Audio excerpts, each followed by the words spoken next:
ratio of the wavelength of the light absorbed by a hydrogen atom when it undergoes n is equal to 2 to n equal to 3 and n equal to 4 to n equal to 6 transitions respectively is. അതായത് wave ലെന്തിന്റെ ratio വേണം നമുക്ക് കണ്ടുപിടിക്കാൻ അല്ലെ. അപ്പൊ ഈ ഒരു question എന്ന് പറയുന്നത് നമ്മുടെ ചാപ്റ്ററിന്റെ സ്ട്രക്ചർ ഓഫ് ആറ്റം ചാപ്റ്ററിലെ ഏത് ടോപ്പിക് എന്നുള്ളതാണ്? ഹൈഡ്രജൻ സ്പെക്ട്രം എന്ന് പറയുന്ന ടോപ്പിക്കിൽ നിന്ന് വന്ന ക്വസ്റ്റ്യൻ ആയിരുന്നു അല്ലെ. അപ്പൊ ഇവിടെ നമുക്ക് കണ്ടുപിടിക്കേണ്ടത് എന്താ? വേവ് ലെന്തിന്റെ റേഷ്യോ ആണ് കണ്ടുപിടിക്കുന്നത്. അങ്ങനെ വേവ് ലെന്തിന്റെ റേഷ്യോ കണ്ടുപിടിക്കണമെങ്കിൽ നമ്മൾ ആദ്യം എന്തറിയണം? വേവ് ലെന്തിന്റെ ഇക്വേഷൻ അറിയണം. അപ്പൊ 1/λ is equal to എന്തായിരുന്നു equation? r(z²) into 1/n1² minus 1/n2². ഇതായത് നമ്മുടെ ഇക്വേഷൻ എന്ന് പറയുന്നത്. ഇനി ഇത് ഹൈഡ്രജൻ ആറ്റം ആയതുകൊണ്ട് തന്നെ ഇസഡിന്റെ വാല്യൂ എന്തായിരിക്കും? 1 ആയിരിക്കും. അപ്പൊ ഇക്വേഷൻ എങ്ങനെ മാറും?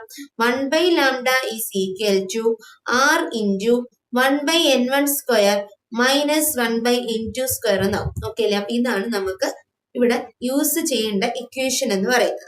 ഓക്കെ അല്ലെ. നമുക്കൊരു ബോക്സിൽ ഇട്ട് വയ്ക്കാം. ഇനി നോക്കി. അപ്പൊ ഈ ഇക്വേഷൻ വെച്ച് നമുക്ക് ചെയ്യണം. ആദ്യം നമുക്ക് എന്ത് കണ്ടുപിടിക്കണം? n equal to 2 to n equal to 3 വരെയുള്ള ആ ഒരു ട്രാൻസിഷന്റെ വേവ് എന്താ കണ്ടുപിടിക്കണം. അപ്പൊ 1/λ1 is equal to r into 1 divided by n1 ന്റെ വാല്യൂ ഇവിടെ എത്രയാ? 2 അല്ലേ. അപ്പൊ 1/2² മൈനസ് n2 ന്റെ വാല്യൂ എത്രയാ? 3. അപ്പൊ 1/3² എന്ന് വരും. ഇത് എത്ര കിട്ടാടാ? 1/λ1 is equal to r into 1/4 minus 1/9 എന്ന് വരും.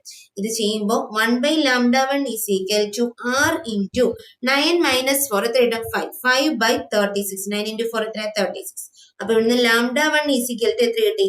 36 divided by 5 ആണെന്ന് കിട്ടി. അപ്പൊ λ1 നമുക്ക് കിട്ടി. ഇനി നമുക്ക് ആരെ കണ്ടുപിടിക്കണം? λ2 കണ്ടുപിടിക്കണം. അപ്പൊ 1/λ2 is equal to അടുത്ത കേസ് നമ്മൾ എടുക്കാം. r into അവിടെ ഇങ്ങോട്ട് ട്രാൻസിഷൻ n equal to 4 നിന്ന് n equal to 6 അപ്പൊ അവിടെ n1 ന്റെ വാല്യൂ എത്രയാ? 4 ആണ്.